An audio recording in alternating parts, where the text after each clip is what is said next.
Jeep rally चुलिस्तान वो जितनियां भी ने वो पायनियर्स जो ने और अज तशरीफ ले आए ने, बहुत शुक्रिया जी।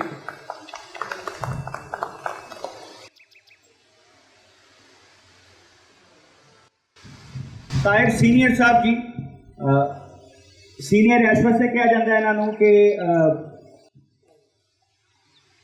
रेलवे स्काउट ने, और स्काउट का मतलब सारे साढ़े दोस्तों को पता है कि की मतलब होंगे स्काउट का, की करता है।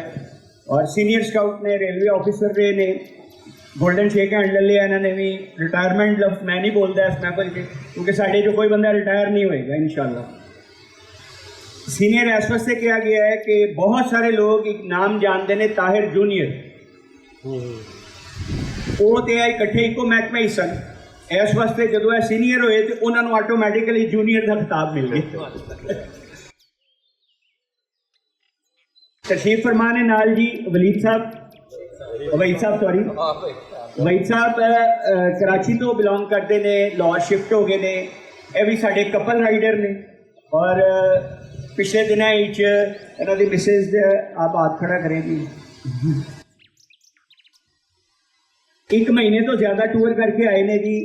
1 महीने तो दिनों ज़्यादा तो पाकिस्तान के नॉर्थ में एक्सप्लोर किया, और इन्हों का टूर सिर्फ तफरी ही नहीं सी, वो इन्होंने दरख्त लगाए ने, वो इन्होंने चैरिटी के प्रोग्राम्स किए हैं और बहुत कुछ किया। और ये भी साढ़े कपल राइडर्स चो नहीं। आसन भाई इंजीनियर हैं, जिन्हें भी तुसी सैनिया के असैम्बली हॉल च साउंड सिस्टम और जितनी भी टेक्नोलॉजी है वो बानी ने पाकिस्तान च, और सारे काम इन्हों के बगैर असैम्बली का एक स्विच खिंचते हैं तो असैम्बली के स्पीकर बंद हो जाने। पिछले दिनों काबुल भी काम करके आए ने, हूँ कराची काम कर रहे हैं, आजकल छुट्टी पर आए सन। ये भी कपल राइडर भी ने, सुपर राइडर भी ने। पाकिस्तान दियाँ वैल नोन बेहतरीन बाइक्स इन्होंने रखिया ही हैं, अच्छे ब्रांड रखे ने, और एक खुश मिजाज और खुश और जड़े ना अच्छी बाइक रखने वाले बंदे जो ने। हामिद भाई साढ़े सीनियर बाइकर ने जी।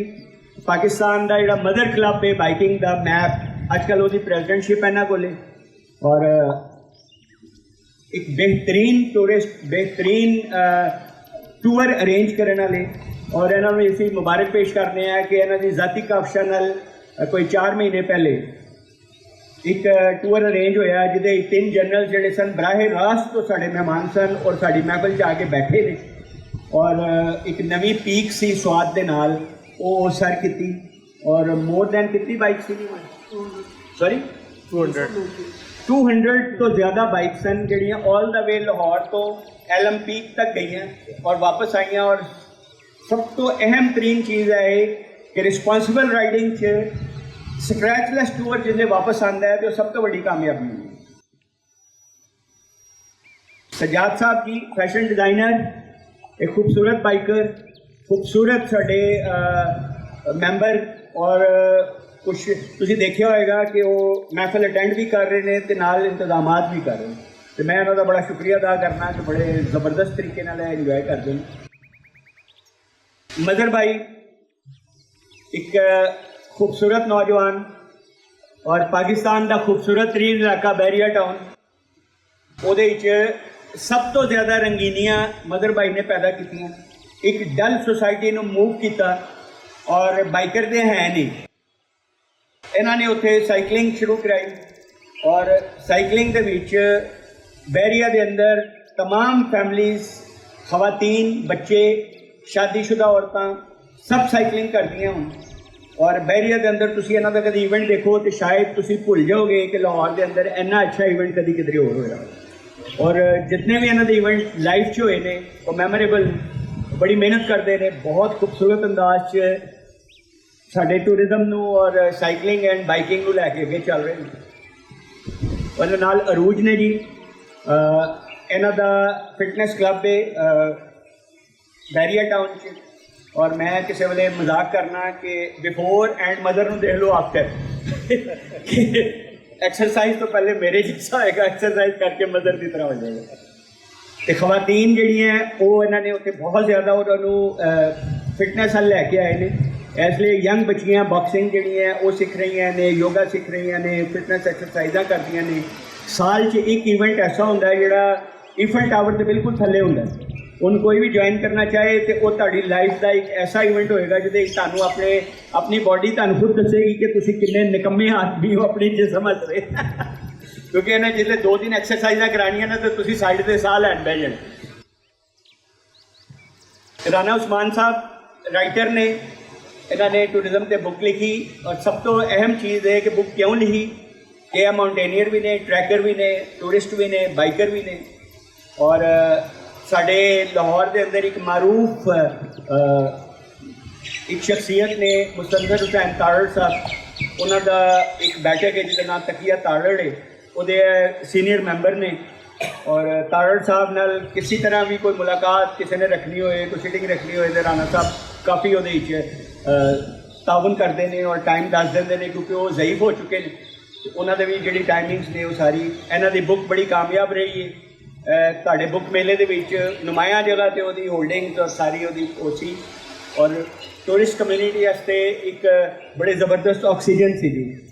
नदीम इसरार साहब ये वो बंदे ने कि जिन्होंने पहली दफ़ा बाइकिंग की, इन्होंने बाइक चलानी नहीं सी आती तो बाइक लै तो बाइक के कोल खलो के पूछ रहे ना हम करना की अज एक माशाल्लाह कामयाब बाइकर और ट्रैकर ने। एक खूबसूरत जमींदारा इन्हों का बैकग्राउंड है जी ओकाड़ा साइड से और इंतहाई ज़बरदस्त टूरिस्ट और बहुत कुछ ने। साड़ी मेहमान ने फ्रांस तो अपना तारुफ खुद करान गया। बाकी कपल राइडर्स ने, मेरी मिसिस बैठे ने डॉक्टर शमता सूफिया तुहाडी मेज़बान ने अज की महफिल दे। उन्हें नाल एक साड़ी यंग लड़की बैठी है जी। मैं वट्टू साहब नूं कहांगा कि यह होंदियां जी पंजाब दीयां धीआं। इन्हें 70 के उत्ते पूरा पाकिस्तान कर लिया, 70 मोटरसाइकिल दे खड़े हो जाओ जी। और एलम के उत्ते साडे नाल जिहड़ा 200 बाइकर सी वो सारा एक पासे ते कली एक पासे सी। कोई मोटरसाइकिल में धक्के ला रहा है, कुछ कर रहा है तो टॉप पे पहुँच गई। और एक बहादुर लड़की है और सानू पंजाब नूं इहो जिहियां धीआं चाहीदियां। बड़ी अहम शख्सियत साढ़े दरमियान मौजूद ने जी। उन्हों का एक शौक है कि पुरानी चीज़ नूं नवां करना। 18वीं सदी दियां बाइक्स, 19वीं सदी दियां बाइक्स होन या कारां होन, उन्होंने बिल्कुल इस तरह तैयार कर देंगे ने कि जिसले तुसीं हुणे शोरूम तो लैके आए। जलाल साहब साढ़े को तशरीफ ले आए थे कि बड़े, और बहुत साल पहले असी एक बाइक लई कि जिहदे साइड ते भी और तुसीं देखिया होना है कि एक गड्डी जी लगी हुई, शोले फिल्म वाली कह लो वो भी इन्होंने बेहतरीन अंदाज से तैयार की।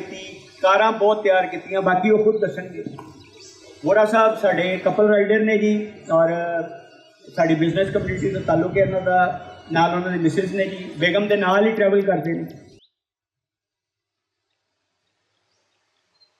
आपका क्या नहीं क्यों कुछ तो बताना होगा। रिटायर्ड बाइकर हूं मैं तो। नहीं ये तो नहीं, जो बात रिटायर तो हमारे उसमें होना ही नहीं किसी। इन्होंने जो रिटायर लफ्ज़ बोला ना वो साड़ी इस महफिल से रिटायर लफ्ज़ नहीं है। और साढ़े कॉलेज दौर से यूनिवर्सिटी दौर च 800 सीसी तक की बाइक तो थले नहीं रखते थे। हुण भी इन्हों के घर बहुत सारी बाइक्स खड़ियाँ ने और विंटेज कार के शौकीन ने। मर्सिडीज आजकल आपने तो गुलबर्ग लाहौर च रिहाइश है। वैसे इन्हों के वालिद साहब साढ़े करीब ही रहते हैं। जाहिद गिलानी साहब साढ़े लाहौर च एक बड़ी पाक हस्ती दफन ने जी। मियाँ मीर साहब उन्होंने मुतवली ने जी, वो करीब ही इन्होंने रिहाइश है। बाइकर ने, बिजनेस कम्यूनिटी नाल ताल्लुक है और साढ़े क्लब मैंबर भी ने। बहुत शुक्रिया सब का जी।